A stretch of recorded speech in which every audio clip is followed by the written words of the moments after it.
चंचल शहर में एक अपार्टमेंट में रहा करती थी। अक्सर उसे अपने गांव की याद सताती थी। जब चंचल छोटी थी तब वो अपने मम्मी पापा के साथ गांव में ही रहा करती थी, पर पापा के ट्रांसफर के बाद वो शहर आ गई और फिर कभी गांव लौटकर नहीं गई। एक दिन कॉलेज के बाद जब चंचल घर आकर अपने बिस्तर पर लेटती है तो सोचने लगती है, कितना वक्त हो गया है ना गांव छोड़े हुए।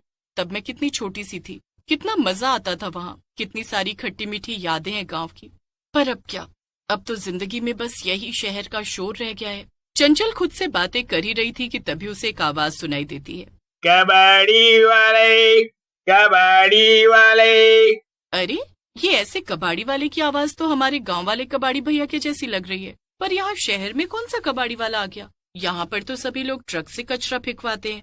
कबाड़ी वाले की आवाज और तेजी से आने लगती है, जिसे सुनकर चंचल अपनी खिड़की से नीचे देखती है, पर नीचे कोई भी नहीं था। सिर्फ कबाड़ी वाले की आवाज जोर जोर से सुनाई दे रही थी। ये क्या हो रहा है? कोई दिख तो नहीं रहा बाहर। फिर ये आवाज कहाँ से आ रही है? बाहर जाकर ही देखती हूँ, अभी पता चल जाएगा कि आखिर क्या मामला है। चंचल घर से निकलकर बाहर सड़क पर उस कबाड़ी वाले को ढूंढने लगती है। वो उस आवाज का पीछा करते करते एक सुनसान इलाके में पहुंच जाती है, जहां अचानक से वो आवाज आनी बंद हो जाती है। अरे ये आवाज बंद कैसे हो गई? अभी तो यहीं कहीं से आ रही थी, अब कहाँ चला गया वो कबाड़ी वाला? तभी अचानक से चंचल के ठीक पीछे एक भूत आकर खड़ा हो जाता है। जैसे ही चंचल पलटती है, वो उस भूत को देखकर हैरान रह जाती है। अरे तु, तु, तुम तु, तुम तो एक भूत हो। क्या तुम ही थे जिसने मुझे कबाड़ी वाले को आवाजें लगाकर यहाँ तक बुलाया? हाँ, मैं ही था। और लगता है तुमने मुझे पहचाना नहीं चंचल। क्या क्या मतलब मैंने तुम्हें पहचाना नहीं? मैं किसी भूत को नहीं जानती। तभी भूत अपने इंसानी रूप में आ जाता है, जिसे देखकर चंचल फिर से हैरान हो जाती है। अरे आप तो वही कबाड़ी वाले अंकल हैं ना, जो मेरे गांव में रहते थे, हमारे साथ में खेला करते थे और अक्सर मैं घर से काम का भी सामान चुपके से निकाल कर आपको दे देती थी। ओहो, कितनी अच्छी यादें हैं गांव की। पर आप ये भूत कैसे बन गए अंकल? भूत वापस इंसान से भूत के रूप में आ जाता है और चंचल से कहता है, चंचल, एक तुम ही थी पूरे गांव में जो मुझे अपना मानती थी। बाकी तो पूरा गांव ही मुझे गरीब और मनहूस कहता था। कोई भी मुझसे बात नहीं करता था। तुम्हारे जाने के बाद भी ऐसा ही हुआ। क्या ऐसा क्या हुआ मेरे जाने के बाद जो आप यूं भूत में बदल गए? मुझे सब कुछ बताइए ना। तुम्हारे जाने के कुछ साल बाद लोगों के मन में मेरे लिए नफरत और बढ़ गई। वो चाहते थे कि मुझे गांव से निकाल दिया जाए, क्योंकि मैं गरीब हूँ और कबाड़ी वाले का काम करता हूँ। इसीलिए इन लोगों ने मुझ पर झूठा इल्जाम लगा दिया कि मैं लोगों के घरों से चोरी करता हूँ, और उन्होंने मुझे और मेरे परिवार को धक्के मारकर गांव से निकाल दिया।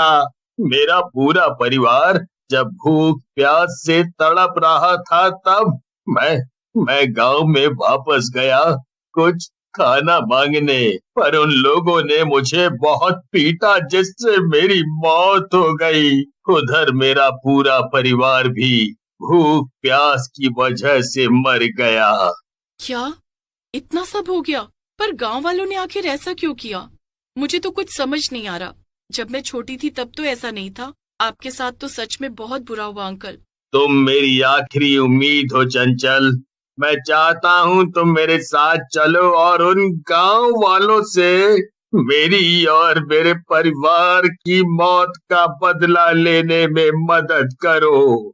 ठीक है, मैं चलूंगी आपके साथ। मैं अभी घर से अपना सामान लेकर आती हूँ। चंचल जल्दी से घर जाती है और अपना सामान पैक करने लगती है।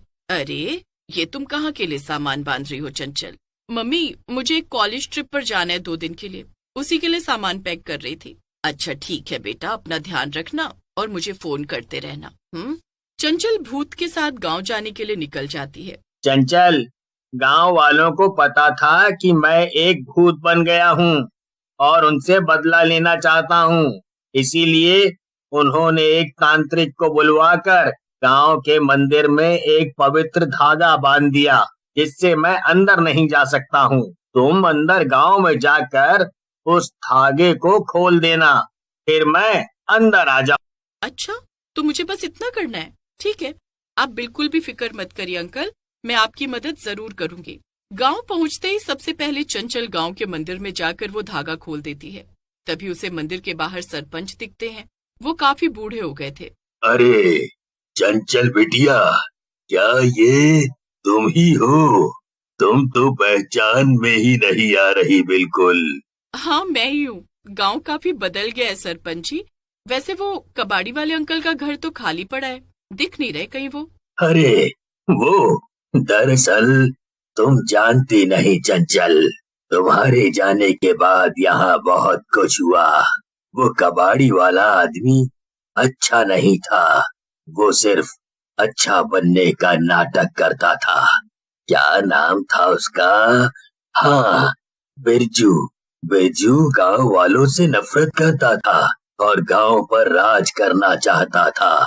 इसलिए उसने काला जादू सीख लिया था। और इतना ही नहीं, वो आधी रात में चिल्लाता था, कबाड़ी वाला, कबाड़ी वाला। और जो कोई भी घर से बाहर निकलता था, वो बिरजू उसको मारकर उसके घर से सब चोरी कर लेता था। क्या? ये कैसे हो सकता है भला?